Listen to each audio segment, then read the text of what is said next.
Hello students, welcome to biology class in Hindi. नमस्कार। आज 20 मई मैंने आपसे बोला था कि 20 मई से आपकी क्लास 12th के नए वीडियोज़ आने शुरू हो जाएंगे। तो अब 20 मई से आपका क्लास 12th का नया लेक्चर शुरू होगा चैप्टर फर्स्ट से, और जहाँ तक हो सकेगा वहाँ तक आपको कंप्लीट कराया जाएगा। तो क्लास 12th में जो भी आपको पढ़ाया जाएगा उसमें कुछ चीज़ें क्लास 11 से रिलेटेड हैं। वैसे तो बहुत सारी चीज़ें क्लास 11 से रिलेटेड है, लेकिन जो बहुत ज़्यादा बेसिक है, जो हर चैप्टर में आएगा, उसे जानना ज़रूरी है। अगर आपने क्लास 12 में वो चीज़ें, क्लास 11 में अगर आपने वो चीज़ें पढ़ी हैं तो बहुत अच्छी बात है, और अगर आपने नहीं पढ़ी है तो आपको इस वीडियो में बताया जाएगा, कुछ बेसिक नॉलेज दिया जाएगा जो आपको जीव विज्ञान को पढ़ने से पहले जानना अति आवश्यक होता है, बहुत ज़रूरी होता है। चाहे आप क्लास 11 का स्टार्ट कर रहे हो या चाहे 12th का स्टार्ट कर रहे हो, तो आपको ये बेसिक नॉलेज रखना बहुत ज़रूरी होता है।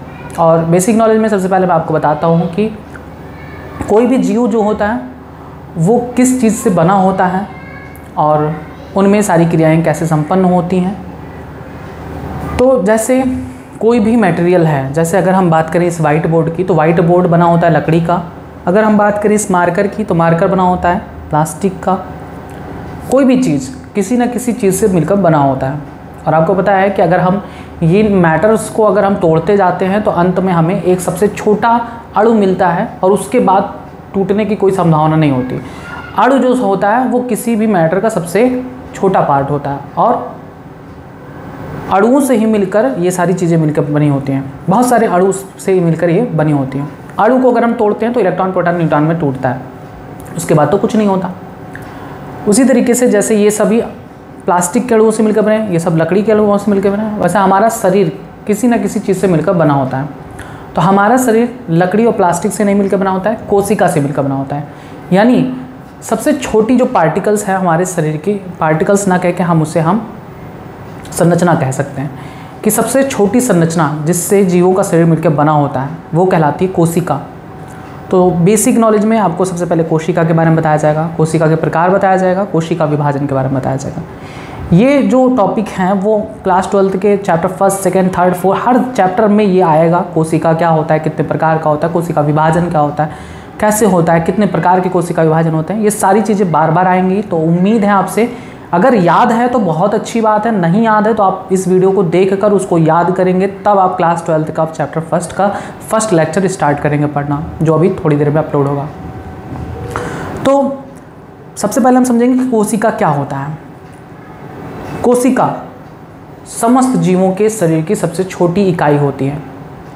यानी हमारा शरीर अगर देखें तो हमारा शरीर किससे मिलकर बना है, किसी लकड़ी, लोहे, प्लास्टिक से नहीं मिलकर बना है। किससे मिलकर बना है? कोशिकाओं से। अगर आप अपने पूरे शरीर को देखेंगे तो पूरा शरीर कोशिकाओं से मिलकर बना हुआ है। यानी ये सब छोटे छोटे सेल्स से मिलकर बने होते हैं। पूरा शरीर हमारा, या हमारा ही नहीं, समस्त जीवित जीव का, अगर वो कोई जीव है, अगर वो जीवित है तो उसमें ज़रूर जीवित कोशिकाएं पाई जाती हैं। अगर वो मर चुका है तो उसकी कोशिकाएं भी मृत मानी जाती हैं। यानी जीवित जीव में जीवित कोशिकाएं पाई जाती हैं। यानी कोई भी जीव है वो कोशिका से ही मिलकर बना होता है। अगर उसमें कोशिका नहीं है तो वो जीवित जीव नहीं माना जाता, वो निर्जीव हो जाता है। जैसे ये, इसमें कोशिका नहीं है, लकड़ी, इसमें कोशिकाएं हैं भी तो मृत कोशिकाएं कहलाएंगी। तो कोशिका सभी जीवों की सबसे छोटी इकाई होती है जिससे वो जीव मिलकर बना होता है। और मैंने बताया कि कोशिका जीवों के शरीर की संरचना को बनाता है। मतलब हमारा जो पूरा शरीर बना है किससे मिलकर बना है? कोशिकाओं से। यानी संरचना, हमारे शरीर की संरचना का निर्माण कौन करता है? कोशिका। और कोशिका में ही सारी क्रियाएं संचालित होती हैं, जीवों की सारी क्रियाएं, जैसे श्वसन, उपापचय, उत्सर्जन, और भी जितनी भी प्रक्रियाएं हैं, जितने भी अभिक्रियाएं हैं, वो सभी की सभी कोशिका में संपन्न होती हैं। यानी शरीर की समस्त क्रियाएं कहाँ होती हैं? कोशिका में। कोशिका, जैसे यहाँ की बात करें, ये कोशिका है, ये सब कोशिकाओं का समूह है। ये एक कोशिका नहीं है। अगर आप इतने पार्ट को माइक्रोस्कोप में देखेंगे, चूँकि कोशिका बहुत छोटी होती है, इसे हम नग्न आँखों से नहीं देख सकते हैं। उसी तरीके से जैसे एक H2O को हम नहीं देख सकते, लेकिन एक गिलास भर के H2O को हम देख सकते हैं। एक दूर खड़ा व्यक्ति को, एक सिंगल व्यक्ति को हम नहीं देख सकते, लेकिन अगर वहीं पर भीड़ खड़ी है, बहुत दूर है, तो भीड़ हमें दिख जाती है। उसी तरीके से एक छोटा अणु जैसे H2O जिसे हम नहीं देख सकते लेकिन ग्लास भर जल को हम देख सकते हैं, वो भी तो H2O का समूह ही तो है। तो उसी तरीके से एक कोशिका को हम यहाँ नहीं देख सकते नग्न आँखों से, उसको देखने के लिए हमें माइक्रोस्कोप की आवश्यकता पड़ती है। कोशिकाओं के समूह है यहाँ पर और उन्हें हम देख पाते हैं। अगर हम यहाँ पर अपने इतने भाग को काट कर अगर माइक्रोस्कोप में देखेंगे तो हमें हजारों कोशिकाएं दिखाई पड़ती हैं। तो सबसे पहले आपको जानना होगा कोशिका के बारे में।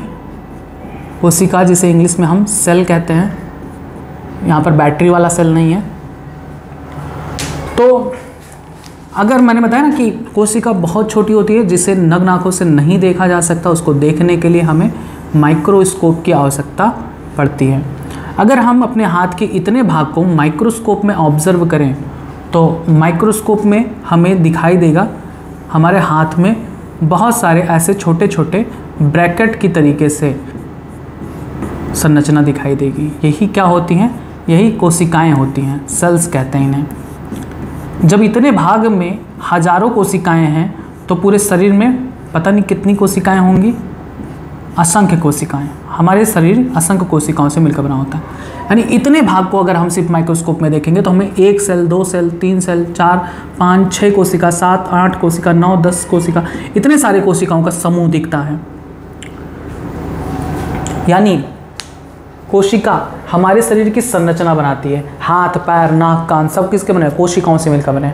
एक तो हमारे शरीर की संरचना को बनाती है और दूसरा शरीर में होने वाले समस्त क्रियाएं, उत्सर्जन, श्वसन, मेटाबॉलिज्म सब कुछ कहाँ होता है? कोशिका में होता है। कोशिका में ही ऊर्जा उत्पन्न होती है। उसी ऊर्जा का प्रयोग हम हाथ पैर को हिलाने डुलाने, बोलने और चलने में करते हैं। यानी शरीर की समस्त क्रियाएं कहाँ संपन्न होती हैं? कोशिका में। तो इसलिए हम कोशिका को क्या कह सकते हैं कि कोशिका जीवों की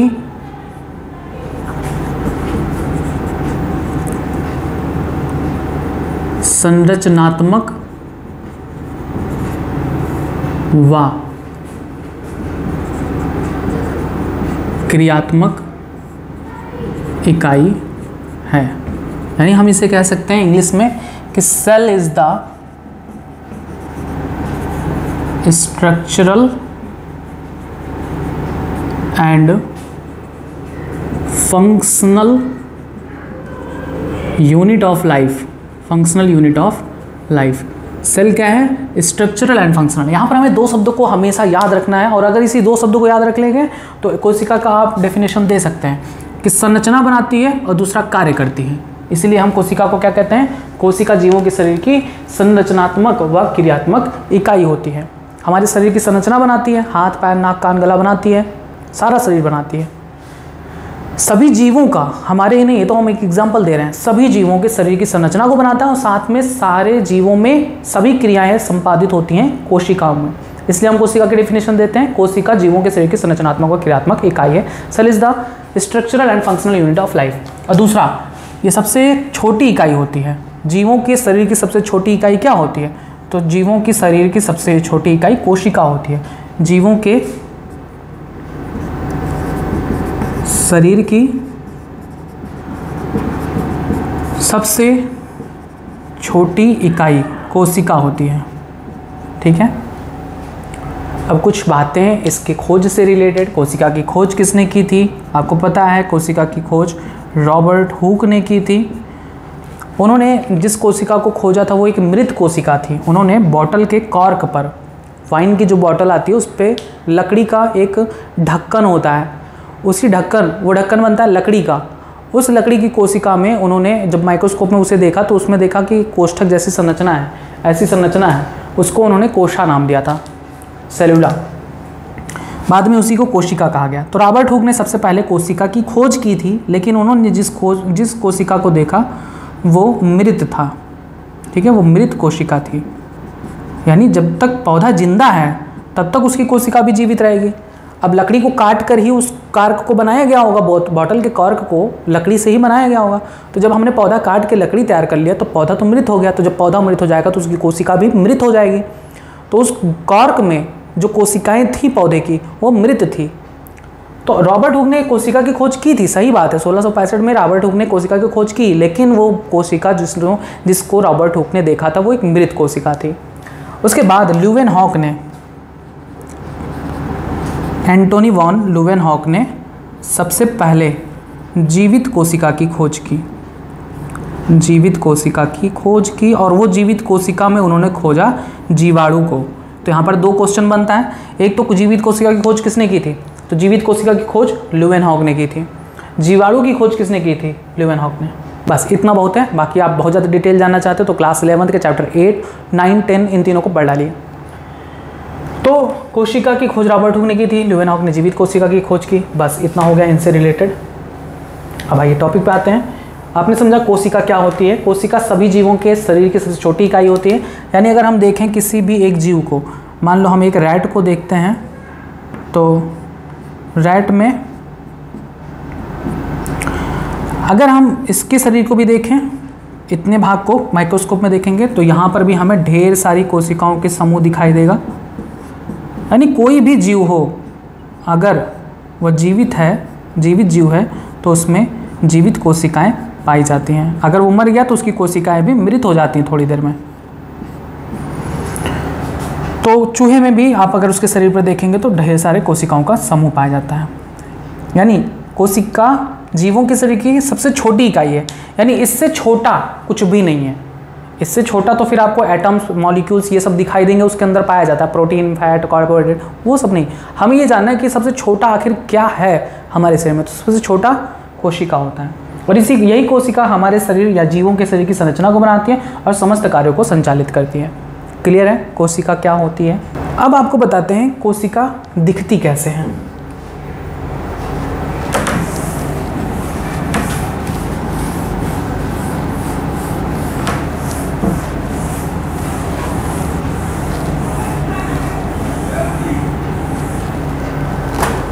अगर आप एक कोशिका को ऑब्जर्व करें माइक्रोस्कोप में, तो ये कुछ इस तरह से दिखाई देगी। एक कोशिका में चारों तरफ मेम्ब्रेन होती हैं, कोशिका झिल्ली होती है। अगर प्लांट सेल है तो उसमें कोशिका भित्ति भी पाई जाएगी, और अगर बैक्टीरिया है तो उसमें ग्लाइकोकैलिक्स भी पाया जाता है। यहाँ पर मैं एक प्लांट सेल को बना रहा हूँ, पौधे की कोशिका को, या पौधे की कोशिका नहीं, अभी हम जंतु की कोशिका पढ़ेंगे, क्योंकि आप अपना हाथ बनाए थे तो उसमें हाथ में आपकी जो कोशिकाएं बनी हैं। तो जंतु की कोशिका में सिर्फ कोशिका झिल्ली पाई जाती है और कोई भी परत नहीं होती, कोशिका भित्ति वगैरह नहीं पाई जाती जंतु कोशिकाओं में। अगर आप कोशिका में देखें तो सबसे बाहर एक झिल्ली होती है, ये झिल्ली कहलाती है कोशिका झिल्ली। इसे इंग्लिश में कहते हैं सेल मेम्ब्रेन। और ये सेल मेम्ब्रेन अर्धपारगम में होती है, सेमी परमिएबल, यानी सिर्फ जल के अणुओं को आर पार आने जाने देती है, और यानी विलायक के अणुओं को आर पार जाने देती है, विलेय के अणुओं को आर पार नहीं जाने देती। कुछ सिलेक्टिव ऐसे मॉलिक्यूल्स होते हैं जिनको अंदर बाहर आने जाने देती है, सेल मेम्ब्रेन होती है। और कोशिका के अगर आप मध्य में देखेंगे तो एक संरचना होती है गोल सी, जिसे हम केंद्रक कहते हैं। लेकिन अभी हम इसको केंद्रक को मिटाएंगे। पहले हम समझेंगे कि कोशिका के अंदर समस्त भाग को क्या कहते हैं। कोशिका के अंदर उपस्थित समस्त द्रव को कहते हैं जीव द्रव्य, यानी प्रोटोप्लाज्म। क्योंकि यहाँ पर बड़ा कन्फ्यूजन होता है कि प्रोटोप्लाज्म क्या होता है, कोशिका द्रव्य क्या होता है, और साइटोप्लाज्म क्या होता है। तो सब क्लियर आप करेंगे सारे डाउट, कुछ भी डाउट होना नहीं चाहिए यहाँ पर। कोशिका के अंदर के समस्त द्रव को जीव द्रव्य कहते हैं। अब जीव द्रव्य के अंदर क्या होता है, एक बीच में होता है गोल सी संरचना जिसे हम केंद्रक या न्यूक्लियस कहते हैं। न्यूक्लियस की खोज आपको पता है किसने किया था, कमेंट बॉक्स में आंसर दीजिए। जीव द्रव्य के अंदर एक केंद्रक होता है, केंद्रक के अंदर पाया जाता है डीएनए। केंद्र के अंदर डीएनए धागे के रूप में पाया जाता है, ठीक है, डीएनए। और केंद्रक को छोड़ दें तो बाकी जो समस्त जो भाग बचा है, इस भाग को हम कहते हैं कोशिका द्रव्य। तो आपको कुछ समझ में आया अंतर कि जीव द्रव्य और कोशिका द्रव्य में क्या अंतर है, कौन बड़ा है, जीव द्रव्य बड़ा है या कोशिका द्रव्य? ऑफ कोर्स कोशिका द्रव्य, सॉरी जीव द्रव्य ही बड़ा है, क्योंकि जीव द्रव्य तो सबको लेकर है, केंद्रक सबको लेकर जो समस्त भाग अंदर का है कोशिका का, उसे हम जीव द्रव्य कहते हैं। लेकिन कोशिका द्रव्य केंद्रक को छोड़कर जो भाग बचता है उसे हम कोशिका द्रव्य कहते हैं। अब कोशिका द्रव्य में भी 2 भाग होते हैं, एक होता है साइटोसोल या जिसे हम साइटोप्लाज्मिक मैट्रिक्स कहते हैं, और दूसरा होता है ट्रोफोप्लाज्म। तो साइटोसोल जिसमें कोशिकांग नहीं पाए जाते हैं, ट्रोफोप्लाज्म जहाँ पर कोशिकांग पाए जाते हैं। यानी आप इसको छोड़ देंगे, अभी इतना डेप्थ में नहीं जाएंगे, वहाँ पे 11th में ही पढ़े होंगे तो वहीं तक सीमित रहिए। यहाँ पर सिर्फ आपको ये समझना है कि केंद्रक को छोड़कर बाकी जो भी भाग कोशिका में पाए जाते हैं उसे हम कोशिका द्रव्य कहते हैं। अब कोशिका द्रव्य के अंदर बहुत सारे कोशिकांग पाए जाते हैं। अब कोशिकांग क्या होते हैं? अगर आप कोशिकांग को आप संधि विच्छेद करेंगे तो इसका मतलब निकलेगा कोशिका प्लस अंग, यानी कोशिका के अंग। कोशिका के अंग मतलब कोशिका को कार्य करने के लिए जितने भी अंगों की जरूरत होती है उसी को हम कोशिकांग कहते हैं। तो कोशिकांग भी 3 तरह के होते हैं। एक होते हैं जिनमें दोहरी झिल्ली होती है, दोहरी झिल्ली होती है। एक होते हैं जिनमें एकल झिल्ली होती है, यानी सिर्फ एक झिल्ली से घिरा होता है। और कुछ ऐसे होते हैं जो झिल्ली रहित होते हैं, जिनमें कोई भी मेम्ब्रेन नहीं पाई जाती। तो दोहरी झिल्ली युक्त जो कोशिकांग हैं वो 2 होते हैं, एक होता है लवक और दूसरा होता है माइटोकॉन्ड्रिया। माइटोकॉन्ड्रिया, आइए देखें। लवक पौधों में पाए जाते हैं। चूंकि यहाँ पर हम अभी जंतु की कोशिका बनाए हैं इसलिए हम लवक नहीं बनाएंगे। माइटोकॉन्ड्रिया सब में पाए जाते हैं। माइटोकॉन्ड्रिया का अगर देखें तो माइटोकॉन्ड्रिया दोहरी झिल्ली, एक झिल्ली ये होगी और एक झिल्ली अंदर की तरफ ऐसे होती है, ऐसे एक संरचना बनाती है। दोहरी झिल्ली युक्त कोशिकांग होता है माइटोकॉन्ड्रिया। समझ में आया? यह है माइटोकॉन्ड्रिया। और दूसरा एकल झिल्ली युक्त कोशिकांग जैसे अंतःप्रदव्वी जालिका होता है, अंतःप्रदव्वी जालिका, और गाल्जी बॉडी होती है, और भी बहुत सारे होते हैं। अंतःप्रदव्वी जालिका एकदम केंद्रक से सटी होती है, ऐसे।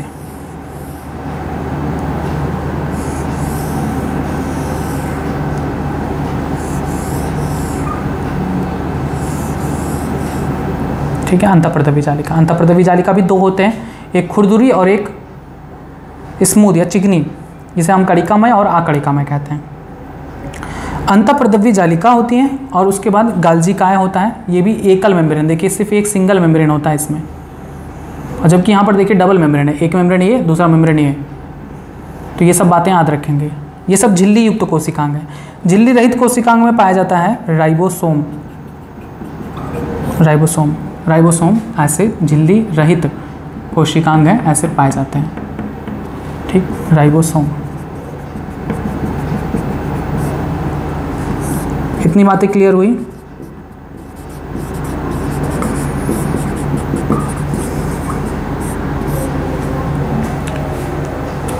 कोशिका में ये सारे मुख्य कोशिकांग हैं। कोशिकांग इनको भी कहते हैं, ये भी एक कोशिकांग है, ये भी एक कोशिकांग है, ये भी एक कोशिकांग है, ये भी एक कोशिकांग है। ठीक है, कोशिकांग किसी एक ऑब्जेक्ट का नाम यहाँ पर नहीं है, इसको भी कोशिकांग कहेंगे क्योंकि ये कोशिका के अंदर अंग के रूप में कार्य करता है। जैसे हमारा क्या है, हमारे शरीर का अंग क्या है, हाथ, पैर, नाक, कान, ये सब अंग हैं। तो अब इनके अंग के भी अलग अलग नाम हैं, वैसे ही कोशिका के ये सब अंग हैं और इनके भी अलग अलग नाम हैं। जैसे हमारे इसका नाम, इस अंग का नाम कान, इस अंग का नाम हाथ, तो वैसे ही इस अंग का नाम अंतःप्रदव्वी जालिका, इस अंग का नाम माइटोकॉन्ड्रिया, इस अंग का नाम राइबोसोम, इस अंग का नाम गाल्जी का है। क्लियर? कोशिका में ये इतनी सारी चीज़ें पाई जाती हैं, और भी चीज़ें पाई जाती हैं, लेकिन अभी उतना जानना जरूरी नहीं है, इतना आपको इनफ है। देखा कि कोशिका कैसे होता है। आइए अब हम देखते हैं कोशिका के प्रकार। कोशिका 2 प्रकार की होती हैं।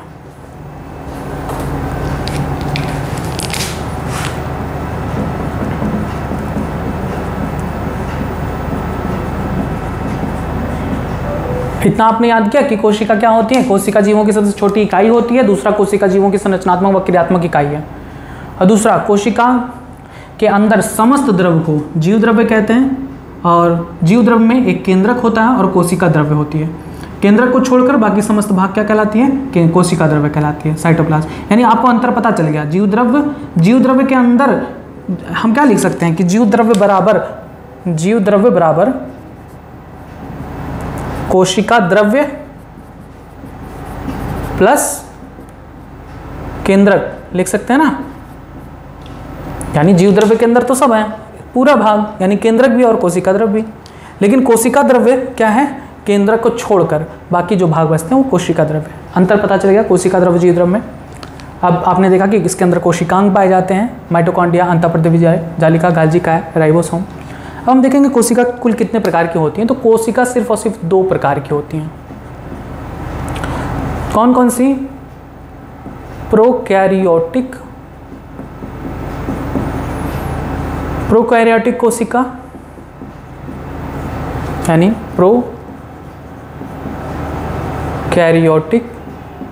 सेल, और दूसरा होता है यूकैरियोटिक कोशिका यानी यूकैरियोटिक सेल। बस पूरे पृथ्वी पर कुल कितने ऑर्गेनिज्म पाए जाते हैं? 1.7 to 1.8 मिलियन जीवों की जातियां पाई जाती हैं। और आपको बताया है कि आर.एच. विट्टेकर ने 5 जगत वर्गीकरण दिया था। उसमें उन्होंने क्या किया था? आर.एच. विट्टेकर ने क्या किया था?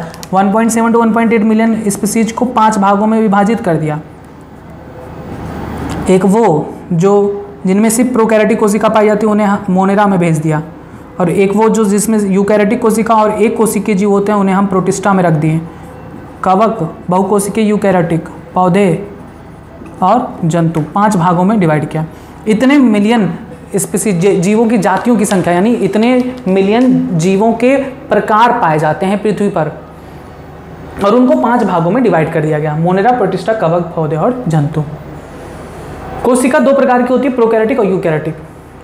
तो जितने भी जंतु पाए जाते हैं उनमें या तो प्रोकैरियोटिक पाया जाएगा या तो यूकैरियोटिक पाया जाएगा।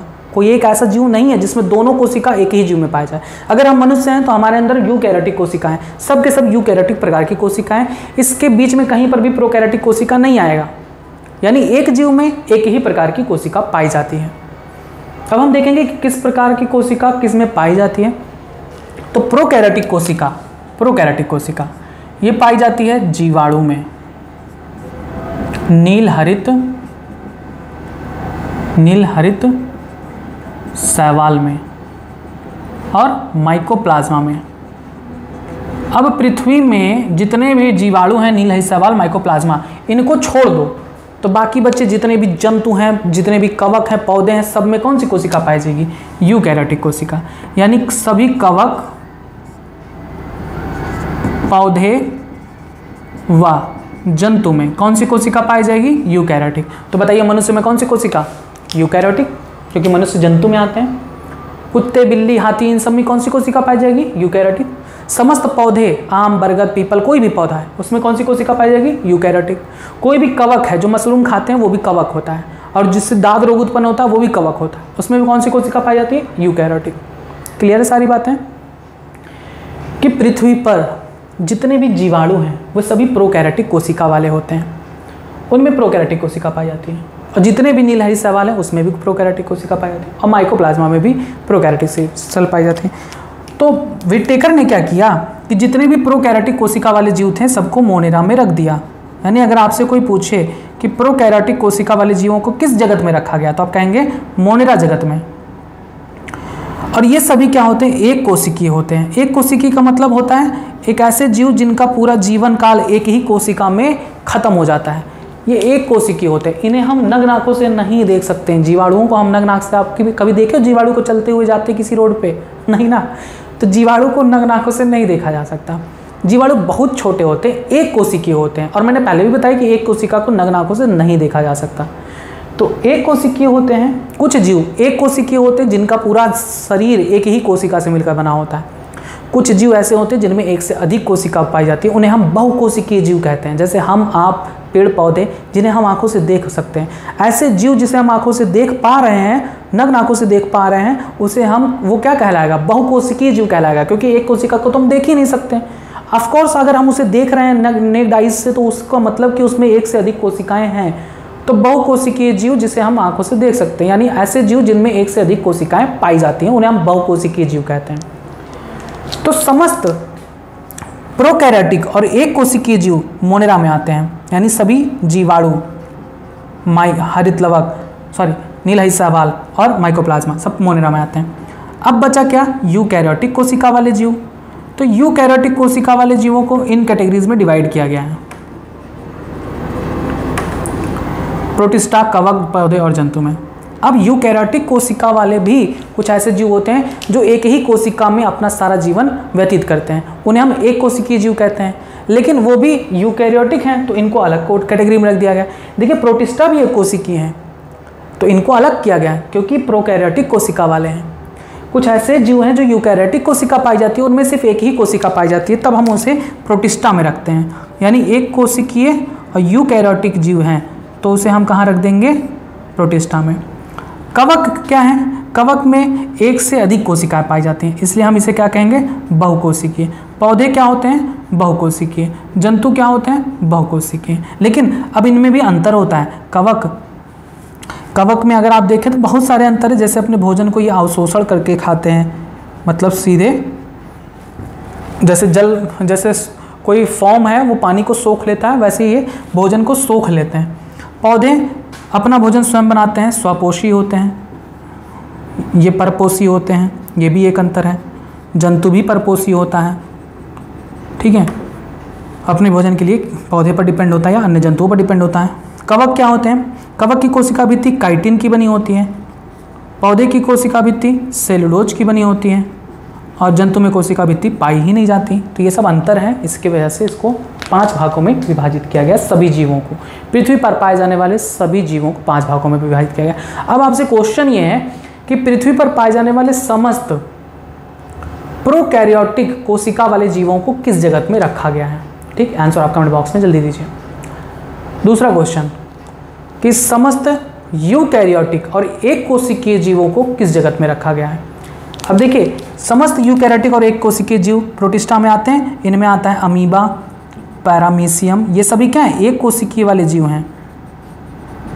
चलिए, आपने पढ़ लिया कि कोशिका के 2 प्रकार होते हैं, प्रोकैरियोटिक और यूकैरियोटिक। प्रोकैरियोटिक पाया जाता है जीवाणु, नीलहरी शैवाल, माइकोप्लाज्मा में, और यूकैरियोटिक कोशिका पाया जाता है कवक, पौधे व जंतु में। लेकिन आपने सिर्फ अभी जो संरचना देखा है कोशिका का, वो है यूकैरियोटिक कोशिका। ये जो कोशिका बनाए हैं ये अपना कोशिका बनाए हैं और ये एक यूकैरियोटिक कोशिका है। आपने अभी प्रोकैरियोटिक कोशिका की संरचना तो देखी ही नहीं, तो आइए देखते हैं प्रोकैरियोटिक की संरचना कैसी होती है। प्रोकैरियोटिक कोशिका कैसी होती है। प्रोकैरियोटिक कोशिका में एक सबसे बाहर एक परत होती है जिसे हम ग्लाइकोकैलिक्स कहते हैं, और इसके अंदर एक और परत होती है, झिल्ली होती है, जिसे हम कोशिका भित्ति कहते हैं, जो जीवाणु में पेप्टाइडोग्लाइकॉन्स की बनी होती है। और इसके अंदर एक कोशिका झिल्ली होती है जो कुछ इस तरह से एक संरचना बनाती है जिसे हम मीजोसोम कहते हैं। ठीक है, ये हो गई प्रोकैरियोटिक कोशिका। प्रोकैरियोटिक कोशिका। अब देखिए, प्रोकैरियोटिक कोशिका में केंद्रक नहीं पाया जाता है। जैसे यहाँ पर केंद्रक पाया जाता है बीच में, प्रोकैरियोटिक कोशिका में केंद्रक नहीं पाया जाता। केंद्रक के अंदर जेनेटिक मटेरियल, आनुवंशिक पदार्थ डीएनए पाया जाता है। प्रोकैरियोटिक कोशिका में भी आनुवंशिक पदार्थ डीएनए पाया जाता है, लेकिन ये डीएनए किसी कोशिका केंद्रक में या किसी आवरण से ढका नहीं होता, ऐसे ही खुला हुआ कोशिका द्रव में ही बिखरा होता है। और इसके केंद्रक को हम केंद्रकाभ कहते हैं, जब केंद्रक चारों तरफ से किसी आवरण से नहीं घिरा होता। देखिए यहाँ पर एक आवरण है, चारों तरफ एक आवरण है जिसे हम केंद्रक कला कहते हैं। इस आवरण को हम केंद्रक कला कहते हैं। ये जो डीएनए है केंद्रक कला से घिरा होता है, इसके अंदर बंद होता है, लेकिन इसका जो डीएनए है वो किसी भी आवरण से ढका नहीं होता। ठीक है, किसी भी आवरण से ढका नहीं होता, यानी नेक्ड डीएनए होता है, तो उसे हम केंद्रकाभ यानी न्यूक्लियोइड कहते हैं। ठीक है, और इसके अतिरिक्त प्रोकैरियोटिक कोशिका में एक संरचना पाई जाती है, यानी ये आनुवंशिक डीएनए है। इसके अतिरिक्त कुछ ऐसे प्रोकैरियोटिक कोशिका होते हैं जिनमें एक डीएनए कुछ गोल सी संरचना बनाती है, इसे हम प्लाज्मिड कहते हैं। कुछ में पाई जाती है, सब में नहीं। कुछ जीवाणुओं में, कुछ प्रोकैरियोटिक कोशिकाओं में आनुवंशिक डीएनए के अतिरिक्त डीएनए एक गोलाकार संरचना बनाती है जिसे हम प्लाज्मिड कहते हैं। ये बात भी याद रखनी है क्योंकि क्लास 12 में खूब आएगा ये प्लाज्मिड। क्लास चैप्टर नंबर 11 12 में खूब आएगा प्लाज्मिड क्या होता है, प्लाज्मिड क्या होता है। तो वहाँ पर आपको फिर हम दोबारा नहीं बताएंगे, यहीं पर याद रखना है कि जो बैक्टीरिया होती हैं, जीवाणु होते हैं, उनमें से कुछ जीवाणु जैसे ई कोलाई बैक्टीरिया, उसमें आनुवंशिक डीएनए के अतिरिक्त इसके अलावा और डीएनए पाया जाता है, ऐसे गोलाकार डीएनए होता है जिसे हम प्लाज्मिड कहते हैं। और प्रोकैरियोटिक कोशिका में जो कोशिका झिल्ली है वो एक ऐसी संरचना बनाती है जिसे हम मीसोसोम कहते हैं। मीसोसोम का कार्य श्वसन करना होता है और ये एकदम जैसे यूकैरियोटिक कोशिका में मेसोसोम श्वसन का कार्य माइटोकॉन्ड्रिया करता है, वही कार्य प्रोकैरियोटिक कोशिका में मेसोसोम करती है। अंतर आपको दिखाई दे रहा है, क्या क्या अंतर है, अब उसको आपको याद करना है। सबसे पहला अंतर इसके नाम में ही आता है। देखिए, प्रो का मतलब होता है प्राचीन और कैरियोटिक का मतलब होता है कैरियन शब्द से बना है, जिसका मतलब होता है केंद्रक, यानी एक ऐसा केंद्रक जो बहुत पुराने प्रकार का है, जिसके पास कोई कवर नहीं है। तो ऐसे केंद्रक वाले कोशिका को प्रोकैरियोटिक कोशिका कहते हैं।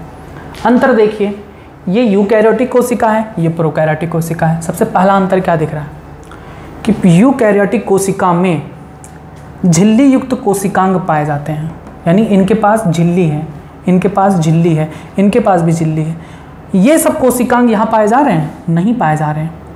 यहाँ पर ना तो कोई अंतःप्रदव्य जालिका है, ना तो कोई गाल्जिकाएँ हैं, ना तो कोई माइटोकॉन्ड्रिया है। यानी प्रोकैरियोटिक कोशिका में झिल्ली युक्त कोशिकांग नहीं पाए जाते हैं, सिर्फ एक कोशिकांग पाया जाता है जिसका नाम है राइबोसोम। यहाँ पर भी राइबोसोम पाए जाते हैं, लेकिन राइबोसोम झिल्ली वाला तो नहीं होता, क्योंकि ये झिल्ली रहित होता है, इसके पास कोई मेम्ब्रेन नहीं होता, ठीक है, कोई झिल्ली नहीं होती। इसलिए हमने ये शब्द यूज किया है कि झिल्ली युक्त कोशिकांग यहाँ पर नहीं पाए जाते हैं। ठीक, झिल्ली रहित कोशिकांग पाई जाती है राइबोसोम, लेकिन राइबोसोम भी दो टाइप का होता है, 70S और 80S। यहाँ पर जो राइबोसोम पाया जाता है वो 70S प्रकार का होता है, यहाँ पर जो राइबोसोम पाया जाता है वो 80S प्रकार का होता है। और यूकैरियोटिक कोशिका में यहाँ पर राइबोसोम पाया जाता है 70S प्रकार का माइटोकॉन्ड्रिया में। ठीक है, आपसे पूछा जा सकता है कि यूकैरियोटिक कोशिका में डीएनए कहाँ कहाँ पर होता है, तो डीएनए केंद्रक में भी होता है और डीएनए माइटोकॉन्ड्रिया में भी होता है। ठीक है, ये हो गया प्रोकैरियोटिक और यूकैरियोटिक में एक सबसे पहला अंतर है कि प्रोकैरियोटिक कोशिका में कोशिकांग, झिल्ली युक्त कोशिकांग, माइटोकॉन्ड्रिया, हरित लवक, अंतःप्रदव्य जालिका, गाल्जिकाएँ, ये सब नहीं पाए जाते। पहला अंतर हो गया। दूसरा अंतर, यूकैरियोटिक कोशिका में एक सत्य केंद्रक होता है। सत्य केंद्रक का मतलब जिसके चारों तरफ केंद्रक कला भी है, लेकिन प्रोकैरियोटिक कोशिका में सत्य केंद्रक नहीं पाया जाता, क्योंकि इसके चारों तरफ कोई केंद्रक कला नहीं है। इनका डीएनए वैसे ही कोशिका द्रव्य में बिखरा होता है। दो अंतर हो गया। तीसरा अंतर कि इनमें राइबोसोम 80 प्रकार का पाया जाता है, इनमें राइबोसोम 70 प्रकार का पाया जाता है। समझ में आया? ये सब अंतर था, बस इतना ही जानना है, इससे ज़्यादा नहीं। तो आपने जाना कि कोशिका क्या होती है, सभी जीवों की शरीर की संरचनात्मक व क्रियात्मक इकाई होती है। कोशिका दो प्रकार की होती है, प्रोकैरियोटिक और यूकैरियोटिक। प्रोकैरियोटिक बहुत सिंपल प्रकार की है, कुछ नहीं होता खास इनमें, बस इनका डीएनए ऐसे ही बिखरा होता है कोशिका द्रव्य में, और मेसोसोम पाए जाते हैं, प्लाज्मिड पाए जाते हैं, राइबोसोम पाए जाते हैं। इसके अतिरिक्त अगर आप यूकैरियोटिक को देखें तो ये बहुत एडवांस है, इसमें केंद्रक पाया जाता है विकसित, और इसमें अंतःप्रदव्य जालिका, माइटोकॉन्ड्रिया, गाल्जिकाएँ, ये सभी पाए जाते हैं। तो ये हो गया अंतर प्रोकैरियोटिक और यूकैरियोटिक कोशिका में। अब दूसरा आपने ये जाना कि ये वाली कोशिका पृथ्वी पर उपस्थित किन जीवों में पाई जाती हैं। तो बताइए, प्रोकैरियोटिक कोशिका पृथ्वी पर उपस्थित किन जीवों में पाई जाती है? जीवाणु में, नील हरित शैवाल और माइकोप्लाज्मा में। अब पृथ्वी पे कौन से जीवों में यूकैरियोटिक कोशिका पाई जाती है? तो जीवाणु, हरित लवक, नील हरित शैवाल और माइकोप्लाज्मा, इनको छोड़ दो, बाकी बचे जितने भी जीव हैं पृथ्वी पर, सब में यूकैरियोटिक कोशिका पाई जाती है। क्लियर है? यानी मनुष्य, पौधे, जंतु, किसी भी जीव में यूकैरियोटिक कोशिका पाई जाती है। क्लियर? अब सोचेंगे कि वायरस क्या है, तो वायरस एक ऐसा अणु है, अणु ना कह के उसे हम एक संरचना कहेंगे। वायरस एक संरचना है जो कोई पूरी तरीके से कोशिका नहीं होती, वो प्रोटीन और डीएनए से मिलकर बना होता है। यानी एक ऐसी संरचना है वायरस जो अगर हवा में है या सेल से बाहर है, किसी भी जीवित जीव से बाहर है, तो वो निर्जीव होती है, मृत होती है। लेकिन जैसे ही वो वायरस किसी शरीर में एंटर करती है, वो जीवित हो जाती है। इसीलिए वायरस को जीवित और निर्जीव दोनों के बीच की कड़ी माना जाता है। यानी वायरस क्या है? सजीव और निर्जीव के बीच की कड़ी माना जाता है। वायरस कोई कोशिका नहीं है, उनको इन सभी जगह पर कहीं पर भी स्थान नहीं दिया गया है वायरस को। वायरस क्या है? जीवित भी होते हैं और निर्जीव भी होते हैं। यानी जब बाहर हैं तो वो निर्जीव हैं, लेकिन जैसे ही हमारे शरीर में एंटर करते हैं वो सजीव हो जाते हैं, जीवित हो जाते हैं। ठीक, तो ये हो गया प्रोकैरियोटिक कोशिका, यूकैरियोटिक कोशिका के बारे में आपने जाना। अब हमने आपको बताया कि प्रोकैरियोटिक कोशिका वाले जीवों को कहाँ रखा गया है? मोनेरा में। मोनेरा में किसको रखा गया? जीवाणु, नील हरित शैवाल, माइकोप्लाज्मा। अब बाकी जितने भी यूकैरियोटिक कोशिका हैं सबको प्रोटिस्टा कवक पौधे जंतु में बांटा गया। अब आपको बता दूं कि कुछ जीव ऐसे होते हैं जिनका पूरा शरीर एक ही कोशिका में समाप्त हो जाता है। उस जीव को हम एक कोशिकीय जीव कहते हैं। याद करिए, एक कोशिकीय और बहुकोशिकीय जीव क्या होते हैं। तो एक कोशिकीय जीव ऐसे जीव होते हैं, एक कोशिकीय जीव जिसे हम यूनिसेल्युलर ऑर्गेनिज्म कहते हैं। यूनिसेल्युलर ऑर्गेनिज्म, ऐसे जीव जिनका शरीर एक ही कोशिका से मिलकर बना है, एक ही कोशिका से मिलकर बना हो। ठीक है, तो ऐसे जीव को हम क्या कहेंगे, एक कोशिकीय जीव। जैसे अमीबा, पैरामीशियम, यूग्लिना, ये सब क्या हैं, एक कोशिकीय जीव हैं। अमीबा ऐसे एक कोशिका होता है बस ऐसे। जब सूक्ष्मदर्शी से देखेंगे तब आपको गड्ढे के पानी को ले आइए, जो काफ़ी दिन तक तालाब में पानी पड़ा हुआ है, उसमें से थोड़ा सा पानी ले आइए और उसको माइक्रोस्कोप में देखिए, आपको ऐसी एक संरचना दिखेगी, वो अमीबा होता है। अमीबा तालाब वगैरह में पाए जाते हैं। तो वो एक कोशिकीय होते हैं, एक सिंगल सेल होता है जिसके अंदर केंद्रक होता है और जो भी कोशिकांग उसमें पाई जाती हैं, सब चीज़ें वहाँ पर पाई जाती हैं अमीबा में। ठीक, तो ऐसे जीवों को हम एक कोशिकीय कहते हैं, जिनका शरीर सिर्फ एक कोशिका से मिलकर बना होता है। और ऐसे जीवों को हम देख भी नहीं सकते नग्न आंखों से, उसको देखने के लिए हमें माइक्रोस्कोप की आवश्यकता होगी। यानी अमीबा, पैरामीशियम, यूग्लिना, कभी रोड पे चलते हुए देखा है किसी अमीबा को, किसी यूग्लिना को, किसी पैरामीशियम को? तो ये सब एक कोशिकीय होते हैं जिन्हें हम नग्न आंखों से नहीं देख सकते। इनको देखने के लिए हमें माइक्रोस्कोप की आवश्यकता पड़ती है। ठीक, कुछ जीव ऐसे होते हैं जो बहुकोशिकीय होते हैं, जिनका शरीर एक से अधिक कोशिकाओं से मिलकर बना होता है, बहुकोशिकीय जीव, जिसे हम इंग्लिश में कहते हैं multi cellular organism. Multi cellular organisms.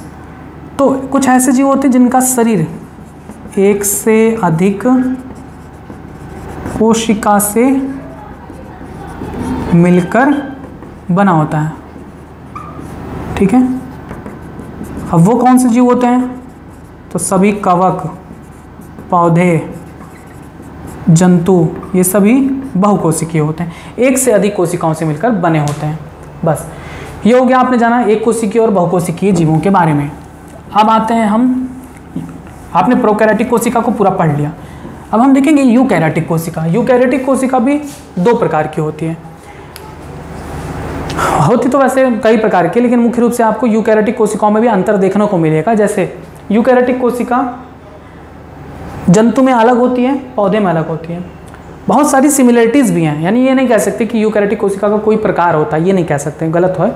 Eukaryotic कोशिका में भी थोड़ी विभिन्नताएं पाई जाती हैं, ये कह सकते हैं। यूकैरियोटिक कोशिका जंतु में थोड़ी अलग होती है, पौधे में थोड़ी अलग होती है, कवक में थोड़ी अलग होती है। हमें यहाँ देखना है पौधे और जंतु की कोशिका में क्या अंतर होता है। तो जंतु की कोशिका यहाँ पर बनी है, अपना ही कोशिका मैंने बनाया है। हमें पौधे की कोशिका देखनी है। अगर आप प्लांट सेल को देखेंगे तो प्लांट सेल में एक कोशिका झिल्ली पाई जाती है, ठीक है, जो यहाँ पर भी पाई जाती है कोशिका झिल्ली, है ना। वैसे ही प्लांट सेल में भी कोशिका झिल्ली पाई जाती है। और पौधे में कोशिका झिल्ली के अतिरिक्त एक और झिल्ली उसके बाहर होती है, उसे हम कहते हैं कोशिका भित्ति, सेल वॉल। जो सेल वॉल जंतु की कोशिका में नहीं पाई जाती। पहला अंतर यही दिखा कि पादप कोशिका में, पौधे की कोशिका में कोशिका भित्ति पाई जाती है, जंतु की कोशिका में कोशिका भित्ति नहीं पाई जाती। सेम अब उसी तरीके से पौधे की कोशिका में अगर आप देखेंगे तो एक बहुत बड़ी रिक्तिका होती है। रिक्तिका, ये भी एक कोशिकांग है। एक बहुत बड़ी रिक्तिका होती है जो पौधे का लगभग 90% स्थान घेरती है। यह है रिक्तिका, जिसे इंग्लिश में हम वैक्यूओल कहते हैं। वैक्यूओल, ठीक है। इसमें ज़्यादातर 90% भाग जल ही होता है। और पौधे की कोशिका में भी बीचों बीच क्या होता है, एक केंद्रक होता है जो केंद्रक कला से घिरा होता है। और इसके अंदर भी पाया जाता है डीएनए, इसका जेनेटिक मटेरियल डीएनए पाया जाता है। ठीक, क्लियर। पौधे की कोशिका में भी अंतःप्रदव्वी जालिका पाई जाती है। क्लियर। पौधे की कोशिका में भी माइटोकॉन्ड्रिया पाया जाता है, डबल मेम्ब्रेनस स्ट्रक्चर माइटोकॉन्ड्रिया भी पाया जाता है। ठीक, माइटोकॉन्ड्रिया।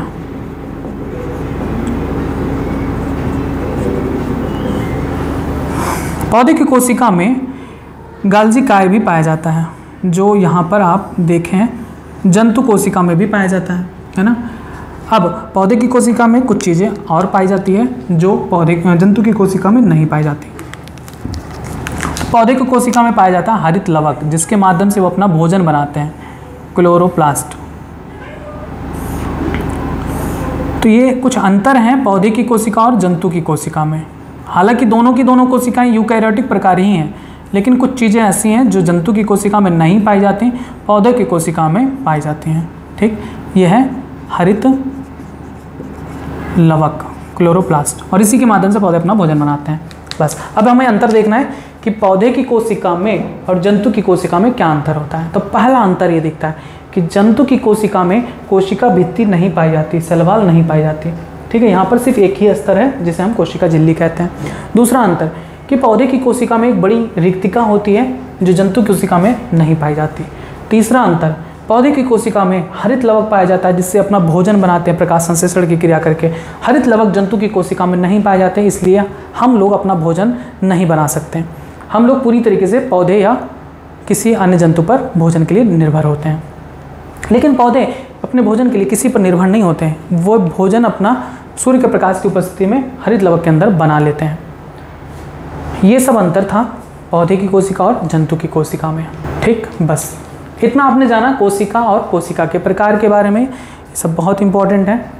अब हम आते हैं कोशिका विभाजन को पढ़ेंगे। कोशिका विभाजन क्या होता है, ये सब आपको क्लास 11th में चैप्टर 8 और 10 में बताया गया होगा। चैप्टर 8 कोशिका और चैप्टर 10 कोशिका विभाजन, इस सब में आपको बताया गया होगा। यहाँ पर हम सिर्फ आपको रिवीजन करा रहे हैं।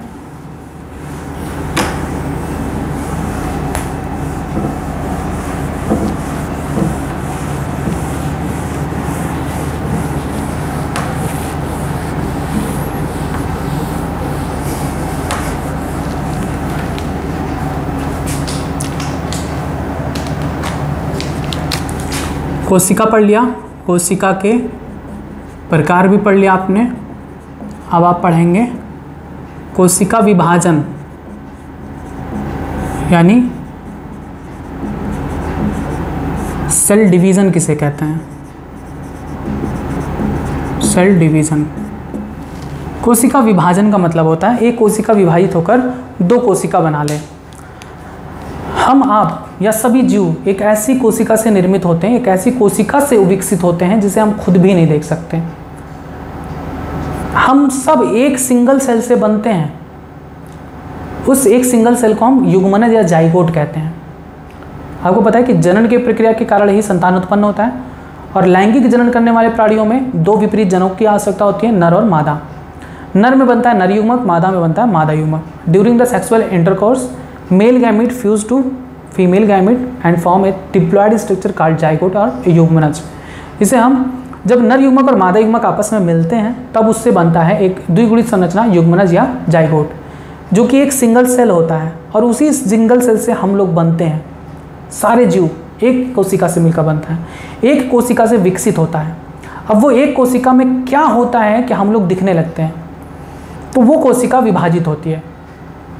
युग्मनज एक कोशिका है जो माता के गर्भ में विकसित होता है जब नर युग्मक और मादा युग्मक फ्यूज करते हैं, तो युग्मनज बनता है, एक सिंगल सेल है। अब यो युग्मनज गर्भावधि यानी 9 महीने तक के काल में विभाजित होता है। एक कोशिका है, विभाजित होकर दो बनाती है, 2 से 4, 4 से 8, 8 से 16, 16 से 32, 32 से 64, 64 से 128, 128 से 256, 256 से 512, 512 से 1028। मल्टीपल टाइम्स में ये सेल्स डिवाइड होती हैं और दुगना होते होते होते होते इतनी कोशिकाएं बन जाती हैं कि वो दिखने लगती हैं। और ये सारी घटनाएं 9 महीने के अंतर्गत होती हैं। सब इतना विभाजन होता है कोशिका कि कोशिकाएं विभाजित होकर अलग अलग अंगों का फिर निर्माण करने लगती हैं। हाथ पैर बनने लगता है, ब्लड सेल्स बनने लगती हैं, हार्ट बनता है, आँख बनती है, नाक कान बनता है। 9 महीने के अंतर्गत सेल्स पूरी तरीके से विभाजित होकर पूरा शरीर बना देती हैं।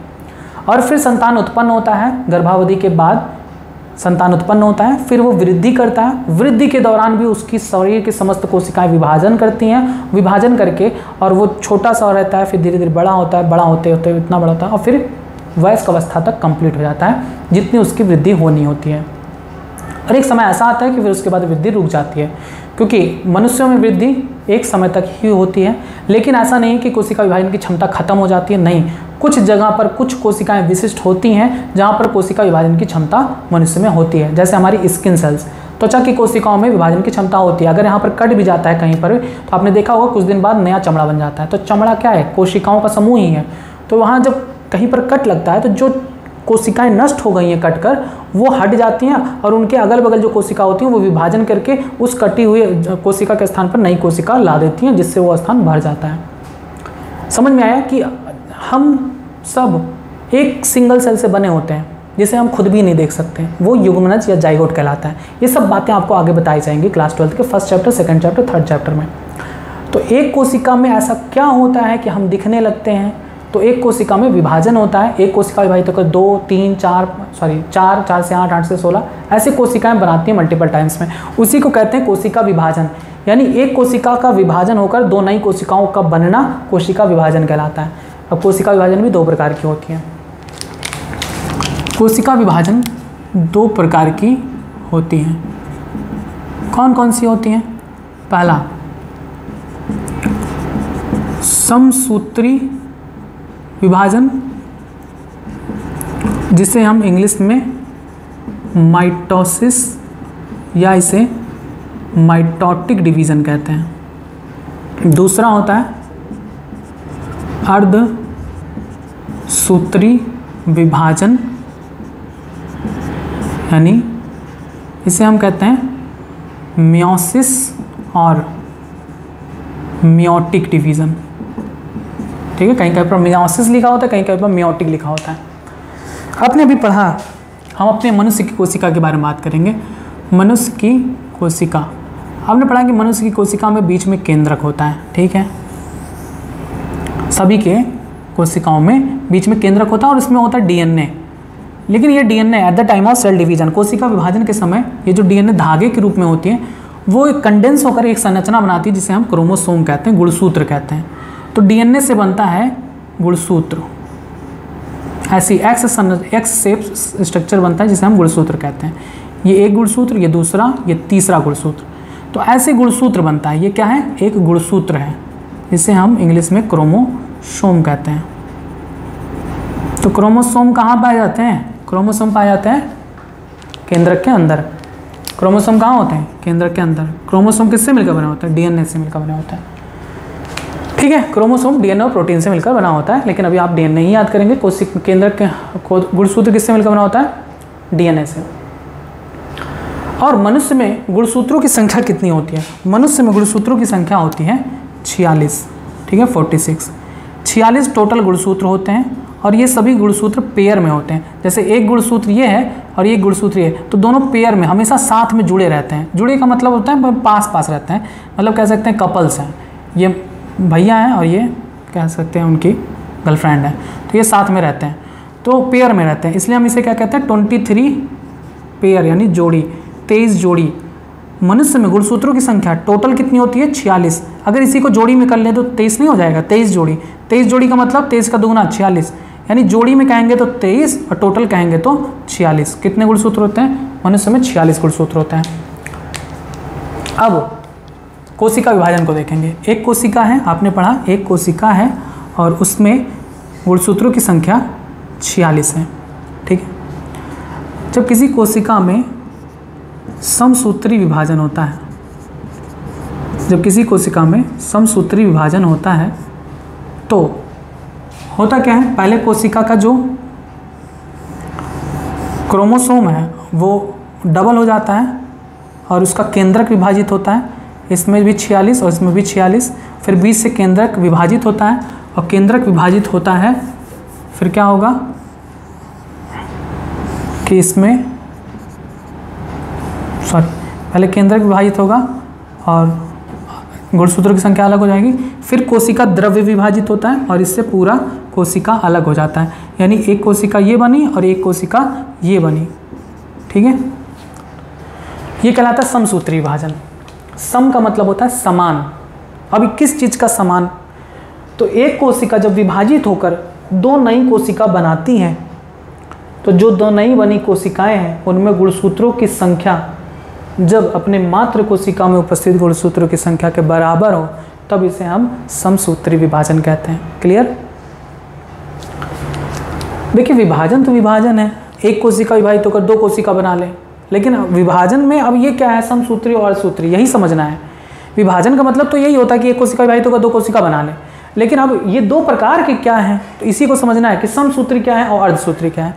तो समसूत्री विभाजन तब कहलाता है जब कोई कोशिका विभाजित होकर दो नई कोशिका बनाती हैं और उन दो नई बनी कोशिकाओं में गुणसूत्रों की संख्या जो है वो अपने मात्र कोशिका में उपस्थित गुणसूत्रों की संख्या बराबर हो, तब ऐसे विभाजन को हम समसूत्री विभाजन कहते हैं।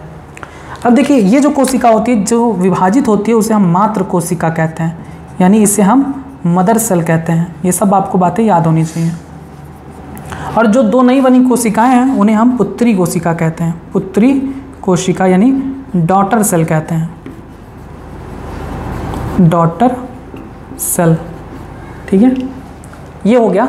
आपने जाना कि समसूत्री विभाजन क्या होता है। याद करिए, समसूत्री विभाजन में एक कोशिका विभाजित होकर दो नई कोशिकाएं बनाती हैं, उनमें गुणसूत्रों की संख्या अपने मात्र कोशिका में उपस्थित गुणसूत्रों की संख्या के बराबर होती है। यानी आपको ध्यान कर रखना है कि समसूत्री विभाजन में एक कोशिका विभाजित होकर दो कोशिका बनती हैं, ठीक है, और दूसरा गुणसूत्रों की संख्या में कोई परिवर्तन नहीं होता, जितनी माता में है उतनी पुत्री में होगा। गुणसूत्रों की संख्या में कोई परिवर्तन नहीं, ठीक है, तब ऐसी कोशिका विभाजन को हम समसूत्री विभाजन कहते हैं। लेकिन देखिए, अर्धसूत्री विभाजन में शब्द से ही क्लियर हो जा रहा है, अर्ध मतलब आधा, तो जब गुणसूत्रों की संख्या आधी हो जाती है तब इसे हम अर्धसूत्री विभाजन कहते हैं।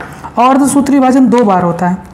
ये मान लो मनुष्य की कोशिका है और मनुष्य की कोशिका में 46 गुणसूत्र होते हैं, और अगर इसमें सबसे पहले अर्धसूत्री फर्स्ट होता है, अर्धसूत्री विभाजन फर्स्ट दो बार होता है, तब जाके एक अर्धसूत्री विभाजन कंप्लीट होता है। अर्धसूत्री फर्स्ट और फिर अर्धसूत्री सेकंड। तो जब अर्धसूत्री फर्स्ट होता है तो उसमें एक कोशिका विभाजित होकर दो कोशिका बनाती हैं, और उसमें दोनों कोशिकाओं में गुणसूत्रों की संख्या अपनी मात्र कोशिका के में उपस्थित गुणसूत्रों की संख्या की आधी हो जाती है, यानी 23 हो जाता है। ठीक है, नई बनी जो दोनों कोशिका है उसमें गुणसूत्रों की संख्या अपने मात्र कोशिका में उपस्थित गुणसूत्रों की संख्या की आधी होती है। फिर इसमें एक बार और सेकंड विभाजन होता है, अर्धसूत्री सेकंड होता है। इसमें गुणसूत्रों की संख्या में कोई परिवर्तन नहीं आता, 23 है तो 23 ही रहता है, बस एक कोशिका विभाजित होकर दो कोशिका बना लेती है, एक कोशिका विभाजित होकर दो कोशिका बना लेती है, गुणसूत्रों की संख्या में कोई परिवर्तन नहीं होता। ठीक, तो इस प्रकार से आपने क्या देखा कि अर्धसूत्री विभाजन में एक कोशिका विभाजित होकर चार कोशिका बनाती है, ठीक है, चार कोशिका बनाती है। समसूत्री विभाजन में सिर्फ दो बने थे, लेकिन अर्धसूत्री विभाजन में एक कोशिका विभाजित होकर चार कोशिका बनाती है। और दूसरा अंतर कि नई बनी कोशिकाओं में गुणसूत्रों की संख्या मात्र कोशिका से आधी हो जाती है, यानी गुणसूत्र आधे हो जाते हैं। बस यही जानना था आपको कोशिका विभाजन में। ठीक, अब ये सब अभी आएगा आपको चैप्टर फर्स्ट में, पहले लेक्चर में, सेकंड लेक्चर में, सब में आएगा कोशिका विभाजन। तो उम्मीद है कि ये सारे टॉपिक आपको समझ में आए। अब कुछ टर्म्स हैं जिनको आपको समझना होगा कि द्विगुणित क्या होता है और आगुणित क्या होता है। द्विगुणित को हम रिप्रेजेंट करते हैं 2n से, और आगुणित को हम रिप्रेजेंट करते हैं n से। द्विगुणित का मतलब होता है इंग्लिश में डिप्लॉयड, और आगुणित का मतलब होता है हैप्लॉयड। अब द्विगुणित का मतलब होता है, जानते क्या, कि गुणसूत्रों की पूर्ण संख्या। द्विगुणित मतलब गुणसूत्रों की पूर्ण संख्या, गुणसूत्रों की पूर्ण संख्या, यानी 2n बराबर मनुष्य में कितना, 46। 2n बराबर मनुष्य में 46। शब्द से क्या लगता है, शब्द से लगता है कि द्विगुणित का मतलब कुछ दुगना, लेकिन नहीं, द्विगुणित का मतलब गुणसूत्रों की पूर्ण संख्या, याद करिए द्विगुणित का मतलब गुणसूत्रों की पूर्ण संख्या, कंप्लीट सेट ऑफ क्रोमोसोम, यानी मनुष्य में कितने गुणसूत्र पाए जाते हैं 46, तो यहाँ पर 2n बराबर 46 लिखेंगे। अगुणित का मतलब आधा, आधी गुणसूत्र की संख्या, यानी half set of chromosome is called haploid structure. तो n बराबर क्या होगा, इसका आधा कितना होगा 23। अब भाई देख लीजिए 2n बराबर जब 46 है तो n बराबर क्या होगा 46/2 कितना आएगा 23 ही तो आएगा, तो n बराबर 23 हैप्लॉइड। अब यहाँ पर क्या कहा जाता है, द्विगुणित कोशिका बोली जाएगी आपसे, अगुणित कोशिका बोली जाएगी। तो आपको समझना होगा जब हम द्विगुणित कोशिका कहेंगे मतलब कि उसमें गुणसूत्रों की पूर्ण संख्या होगी। मनुष्य की द्विगुणित कोशिका बोलेंगे तो उसमें 46 गुणसूत्र होंगे। अगर हम बोलेंगे मनुष्य की अगुणित कोशिका यानी मनुष्य की ऐसी कोशिका जिसमें गुणसूत्रों की संख्या आधी यानी 23 है। अब बताइए इसमें गुणसूत्रों की संख्या कितनी है 46, तो बताइए द्विगुणित हुआ या अगुणित, क्या होगा, ठीक है द्विगुणित होगा, सही है, क्योंकि इसमें गुणसूत्रों की संख्या पूरी है। लेकिन यहाँ पर बताइए गुणसूत्रों की संख्या आधी है, बताइए द्विगुणित होगा अगुणित, क्या होगा अगुणित, ठीक। बस ये आपने समझ लिया द्विगुणित क्या होता है यानी डिप्लॉइड क्या होता है, अगुणित क्या होता है, हैप्लॉइड क्या होता है, कोशिका क्या होती है, कोशिका संरचना क्या होती है, कोशिका कितने प्रकार का होता है, जंतु पादप कोशिका में क्या अंतर होता है, ये सब आपने पढ़ लिया। सब बहुत इंपॉर्टेंट है, बार बार आएगा और उम्मीद है कि आपको ये सारी चीज़ें आपको समझ में आई हैं। तो जितना हो सके इसको पढ़िए, समझिए, याद करिए चीज़ों को, जो भी बताएं एकदम रट डालिए। अगर ये टॉपिक आपका स्ट्रांग है तो आपको कोई भी टॉपिक क्लास 12th में डिस्टर्ब नहीं करेगा। DNA क्या होता है, कहाँ पाया जाता है, क्रोमोसोम क्या होता है, कहाँ पाया जाता है, सारी चीज़ें, प्लाज्मिड वगैरह सब कुछ आएगा आपके क्लास 12th में। उम्मीद है कि ये चीज़ें आपको समझ में आई हैं, आप याद करेंगे, पढ़ेंगे, समझेंगे। और डिटेल अगर जानना है तो आप निसंकोच आप पढ़ सकते हैं। क्लास 11th के चैप्टर 8 और 10 को आप एकदम पढ़ लीजिए, तब क्लास 12th को स्टार्ट करिए तो और बढ़िया से आपको समझ में आएगा, ठीक है। तो अब इसके बाद जो भी आपको क्लास 12th का फर्स्ट चैप्टर स्टार्ट होगा आप उसे पढ़ेंगे और उसको पढ़ने से पहले आप इसको याद करेंगे, तब जाकर वहाँ पर समझेंगे। एक और चीज़ मैं आपको बता दूँ, एक सीक्रेट है और मैं भी उसी तरीके से पढ़ता था तो अपना एक्सपीरियंस आपके साथ शेयर करना चाहता हूँ। हम लोग जब क्लास में पढ़ते थे, चाहे कोचिंग क्लास हो चाहे स्कूल की क्लास हो, तो उसमें जब कोई टीचर कोई क्वेश्चंस करता था तो हम लोग का हाथ ऐसे सीधे ऊपर उठ जाता था, हमें आता था, जो भी क्वेश्चन वो पूछते थे हमें आता था। ऐसा क्यों था? ऐसा इसलिए था क्योंकि जो आज पढ़ाया गया उसे तो हम पढ़ते ही हैं, साथ में जो कल पढ़ाया जाना है उसे भी हम पढ़ के ही जाते हैं, तो इससे हमें डबल बेनिफिट होता है। पहला ये ध्यान से समझिएगा, जो आज हमने पढ़ा उसे तो हम पढ़ेंगे, याद करेंगे, साथ में जो कल आपको पढ़ाया जाएगा उसे भी हम तुरंत पढ़ लेंगे आज ही, तो जिससे हम जब कल उस टॉपिक को पढ़ेंगे तो वो टॉपिक हम पहले से ही पढ़ चुके हैं, तो हम फिर से पढ़ेंगे तो रिवीजन होगा। इसके दो लाभ होते हैं। अगर जो कल पढ़ाया जाना है, मान लो आज अगर 20 मई है तो 21 मई को जो पढ़ाया जाना है तो हम 20 मई को पढ़ लेते थे कि 21 मई को क्या पढ़ाना है, उसको हम घर पे 20 मई को पढ़ लेते थे, तब जाते थे क्लास और कोचिंग में। तब वहाँ पर जब हम पहुँचते थे तो इससे दो लाभ होता था। एक तो ये कि 20 मई को यानी आज जो हम पढ़े हैं उसमें हमें जो प्रॉब्लम आई है वो 21 की क्लास में हम पूछ सकते हैं, क्योंकि 21 की क्लास में वो पढ़ाया जाएगा तो हम पूछ सकते हैं, ये टॉपिक क्लियर हो जाता है। दूसरा, एक तो हम 20 मई को पढ़ लिए हैं और 21 मई को हम जब क्लास में जाएंगे तो हम उसको फिर से पढ़ेंगे, यानी रिवीजन हो जाता है। तो जो आगे की क्लास में पढ़ाई जाएगी उसको हम पहले ही पढ़ लें तो इससे दो बेनिफिट होते हैं। एक तो टॉपिक क्लियर हो जाता है और दूसरा जो रिवीजन हो जाता है। और साथ में अगर उससे कोई क्वेश्चंस पूछते हैं और आपने अगर अच्छे से पढ़ा है तो उस क्वेश्चंस का आंसर भी आप दे सकते हैं। तो ये तरीका होता है, जब आप भीड़ से हट कर कुछ अलग करोगे तभी आप कुछ अलग बन पाओगे। तो इसलिए आपको ज़रूरी है कुछ अलग करना लोगों से। हर स्टूडेंट आज के समय में यही कर रहा है, जो लेक्चर मिल रहा, पढ़ रहा, समझ रहा, नोट कर रहा, याद कर रहा, बस उसी डर्रे पे बस चल रहा कि जिस तरह से क्लास चल रही है हम उसी तरीके से पढ़ेंगे, हम अपना कुछ भी दिमाग नहीं लगाएंगे। तो आप कुछ दिमाग लगाओ, कुछ अलग करो, कुछ भीड़ से कुछ अलग करो, उनसे कुछ अलग करो, तभी कुछ अलग बन पाओगे। ठीक, तो आप ये करिएगा। आप लोग जो आपको आज पढ़ाया गया इसको पढ़िए, फिर जो कल पढ़ाया जाएगा उसको भी आप आज ही पढ़ लीजिएगा, तो जिससे कल आपको और अच्छी तरीके से समझ में आएगा। तो उम्मीद है कि आपकी ये सारी चीज़ें समझ में आई हैं। अब आप जो भी टॉपिक है उसको पढ़िए और जुड़े रहिए बायोलॉजी हिंदी चैनल के साथ। धन्यवाद।